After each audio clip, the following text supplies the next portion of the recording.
Rusaknya akidah umat Islam disebabkan adanya banyak serangan-serangan pemikiran yang masuk di tengah-tengah umat Islam. Ya, kita sering kali mendengarkan istilah-istilah yang seolah-olah tampak baik, tapi sebenarnya itu adalah menyesatkan bagi umat Islam, menjauhkan umat Islam dari akidahnya. Kita sering mendengarkan istilah-istilah moderasi beragama, deradikalisasi, atau dalam konsep-konsep sebelumnya ada istilah-istilah hak asasi manusia, kesetaraan gender, termasuk juga demokrasi, dan seterusnya.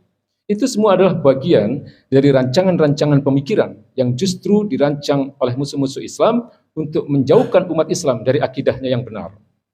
Sehingga banyak umat Islam tanpa sadar ya, mengalami penyimpangan akidah, mengalami kerusakan akidah.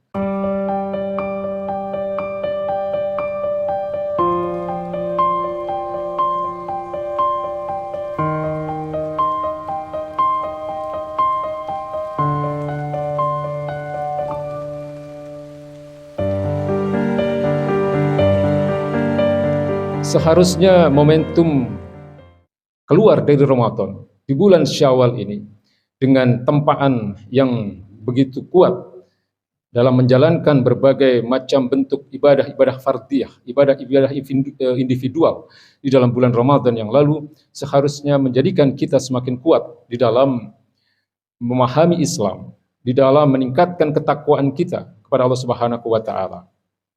Paling tidak kalau kita bicara tentang kekuatan kita, kekuatan umat Islam ini, paling tidak ada 3 hal yang menjadikan kita ini semakin kuat. Dan selepas Ramadan justru seharusnya juga menjadi semakin kuat. Yaitu yang pertama adalah dalam aspek akidah, dalam persoalan keimanan. Yang kedua adalah dalam persoalan syariah, dalam persoalan syariat. Seharusnya keluar dari Ramadan kita menjadi orang-orang yang semakin taat dalam menjalankan syariat-syariat Allah Subhanahu wa taala. Imtitsalu awamirillahi wa jatinabun nawahi. Ya, taat dalam menjalankan segala perintah Allah dan menjauhi segala larangannya.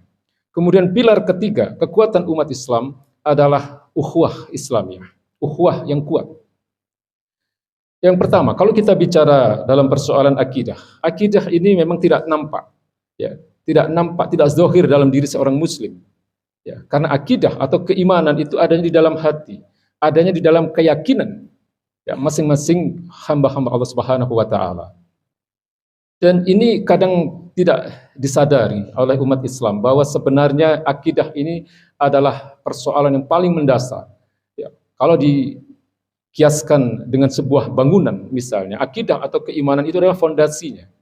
Ya, atau kalau dikiaskan dengan sebuah pohon, akidah atau keimanan itu adalah akarnya.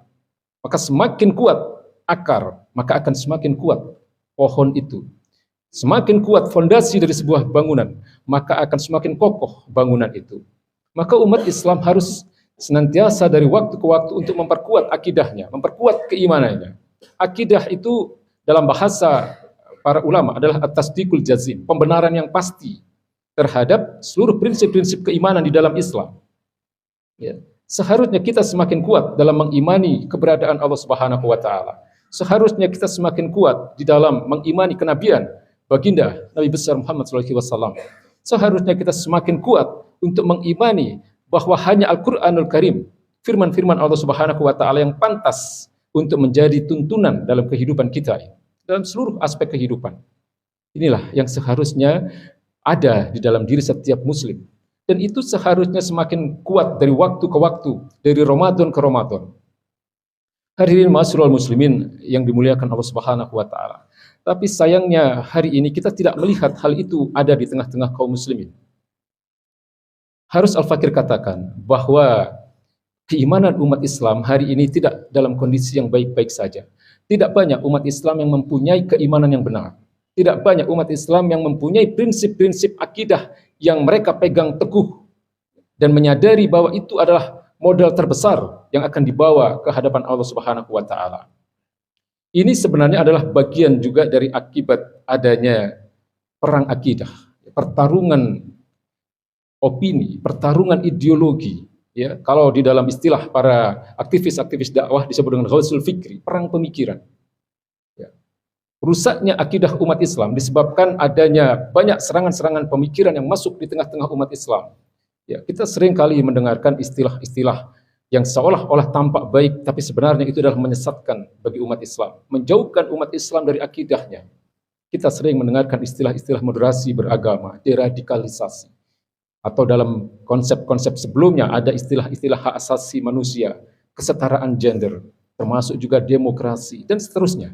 Itu semua adalah bagian dari rancangan-rancangan pemikiran yang justru dirancang oleh musuh-musuh Islam untuk menjauhkan umat Islam dari akidahnya yang benar. Sehingga banyak umat Islam tanpa sadar mengalami penyimpangan akidah, mengalami kerusakan akidah, sehingga mereka tidak dalam posisi mengimani Islam ini dengan benar. Mungkin terlalu panjang kalau hal ini dibahas secara mendalam, tapi intinya adalah bahwa kita sebagai umat Islam harus terus-menerus semakin memperkuat keimanan kita ini. Semakin kuat di dalam mengimani keberadaan Allah Subhanahu wa taala. Semakin kuat dalam menjadikan baginda Nabi besar Muhammad SAW sebagai uswah kita, sebagai suri tauladan kita, dan semakin kuat dalam bagaimana kita harus mengimani Al-Quran itu sebagai imam kita, sebagai tuntunan kehidupan kita dalam seluruh aspek kehidupan. Dan keimanan yang benar itu adalah harus melalui proses berpikir yang benar. Keimanan yang benar hanya lahir dari proses berpikir yang benar.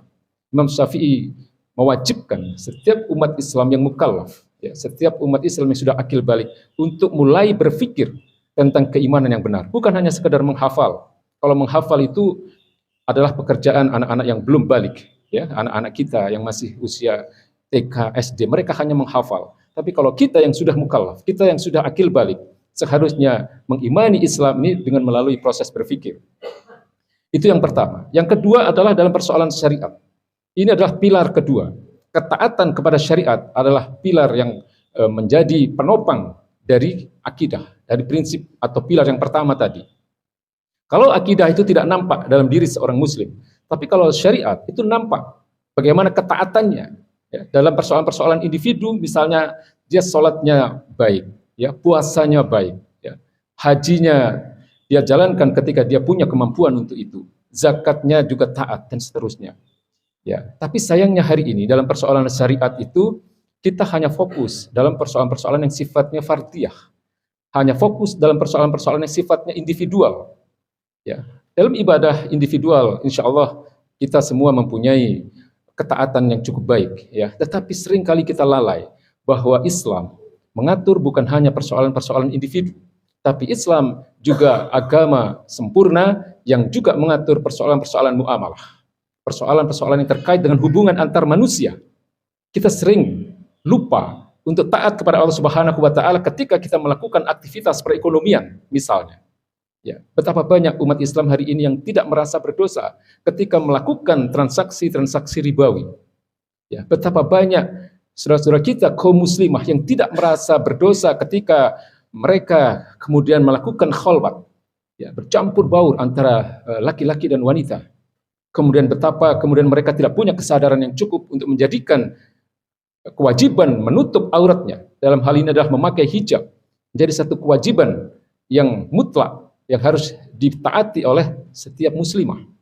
Mereka tidak punya ketaatan yang cukup untuk itu. Bahkan sebagian di antara mereka mengatakan bahwa saya belum dapat hidayah, misalnya. Ada publik figur yang menyatakan demikian.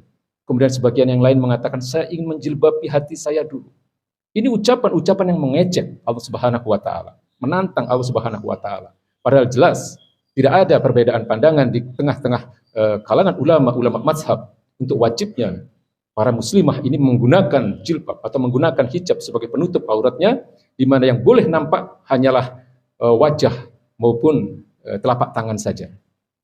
Kemudian dalam banyak persoalan umat Islam juga tidak mempunyai kesadaran untuk taat kepada syariatnya ketika melakukan aktivitas-aktivitas politik misalnya. Politik hari ini menjadikan umat Islam tercerai-berai. Umat Islam hari ini tidak lagi menjadikan kepemimpinan itu sebagai amanah, tapi kepemimpinan diperebutkan seolah-olah kepemimpinan itu adalah satu hal yang bisa menjadi standar kesuksesan seseorang. Ini salah besar.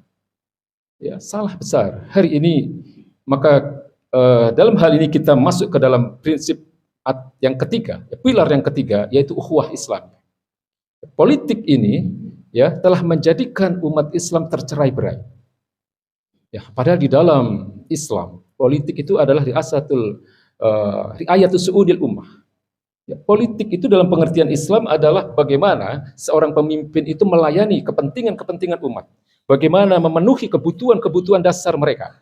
Sementara dalam pandangan politisi-politisi hari ini, meskipun mereka beragama Islam, tapi mereka berpolitik tidak secara Islami.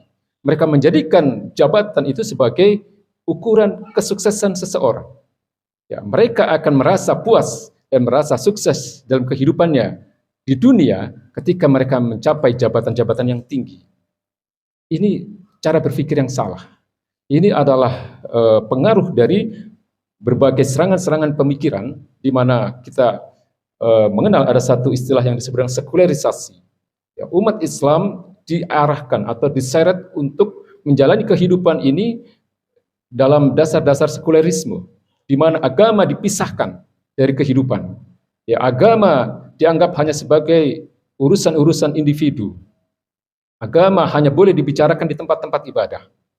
Padahal Islam tidak demikian. Islam mengatur seluruh aspek kehidupan. Al-yauma akmaltu lakum dinakum. Ya, hari ini telah aku sempurnakan bagi kalian agama kalian. Ini telah jelas dikatakan oleh Allah Subhanahu wa taala bahwa Islam juga mengatur persoalan-persoalan politik, di mana dalam persoalan politik jabatan itu amanah, bukan untuk diperebutkan sebagai ukuran kesuksesan seseorang. Ya. Allah katakan innamal mu'minuna ikhwah. Sesungguhnya setiap orang beriman itu bersaudara. Ya, fa aslihu akhwakum. Ya. Dan damaikanlah di antara mereka. Ya. Maka kalian akan mendapatkan rahmat dari Allah Subhanahu wa taala. Atau di dalam ayat yang lain Allah katakan watasimu bihablillahi jami'a wa la tafarraqu. Berpeganglah teguh kalian kepada tali agama Allah dan janganlah kalian bercerai-berai. Kalau kita mencari hadis banyak sekali yang merupakan perintah dari Allah Subhanahu wa taala dan Rasulnya untuk umat Islam ini agar berada di bawah naungan Islam, ya, menjadikan ikatan akidah ini sebagai satu-satunya ikatan yang menguatkan mereka. Dan hari ini kita bisa melihat bahwa umat Islam tercerai-berai dalam ikatan-ikatan semu, ikatan-ikatan yang lemah, yang tidak menjadikan umat Islam menjadi semakin kuat, tapi justru semakin tercerai-berai. Ada ikatan-ikatan kepartaian, ya, ada ikatan-ikatan organisasi, ya, ikatan-ikatan mazhab, ya, ikatan kebangsaan bahkan. Ya. Para nabi dan rasul semuanya mencontohkan bahwa seluruh ikatan-ikatan selain ikatan akidah itu adalah ikatan-ikatan yang akan menjerumuskan manusia pada kehancuran. Diberikan contoh oleh Nabi Ibrahim, di mana beliau harus berpisah dengan ayahnya demi menjaga akidahnya. Diberikan contoh bagaimana Nabi Nuh harus meninggalkan putranya demi mempertahankan akidahnya. Diberikan contoh pula bagaimana Nabi Lut harus meninggalkan istrinya karena istrinya tidak bisa diajak pada agama tauhid yang benar. Bahkan baginda Nabi besar Muhammad SAW, beliau berperang harus menghadapi paman-pamannya untuk menjaga akidah ini. Ya, untuk mempertahankan kebenaran Islam ini. Ya, ikatan-ikatan selain ikatan akidah itu disebut dengan ikatan-ikatan asobiyah. Ikatan-ikatan yang dikatakan oleh baginda Nabi laisa minna, ya, menda'a ila asobiyah. Bukan bagian dari umatku mereka-mereka yang menyeru kepada asobiyah. Ya, asobiyah itu kecintaan yang berlebihan terhadap ikatan-ikatan selain ikatan akidah Islam. Jadi mereka lebih mencintai organisasinya, mereka lebih mencintai partainya, mereka lebih mencintai ikatan-ikatan darah, mereka lebih mencintai bangsanya, melebihi kecintaan mereka kepada Islam, melebihi kecintaan mereka kepada Allah dan Rasulnya. Kemudian Nabi juga mengatakan, laisa minna man qatala ala asobiyah. Ya, bukan golonganku, bukan umatku, barang siapa berperang untuk membela, ya, asobiyah tadi, ikatan-ikatan selain ikatan Islam. Ya, walaisa minna man mata ala asobiyah, dan bukan juga golongan umatku mereka yang mati dalam keadaan membela asobiyah. Ya, membela partai, membela organisasi, ya, membela seorang pemimpin misalnya. Tidak. Ya, umat Islam harus menjadikan ikatan Islam, ikatan akidah Islam sebagai ikatan yang paling diutamakan. Ya, inilah yang menjadi sumber kekuatan umat Islam sebenarnya. Ya, 3 pilar yang harus dipegang teguh dan harus semakin hari dipupuk agar semakin tinggi keimanan kita, agar semakin taat kita kepada syariat-syariat Allah Subhanahu wa taala, agar juga semakin kuat ukhuwah kita ya, terhadap sesama muslim. Ya, al-mu'min lil mu'min kal bunyan yasuddu ba'duhu ba'dha. Ya, seorang mukmin bagi mukmin yang lain itu seharusnya adalah bagaikan satu bangunan yang seharusnya saling menguatkan satu sama lain.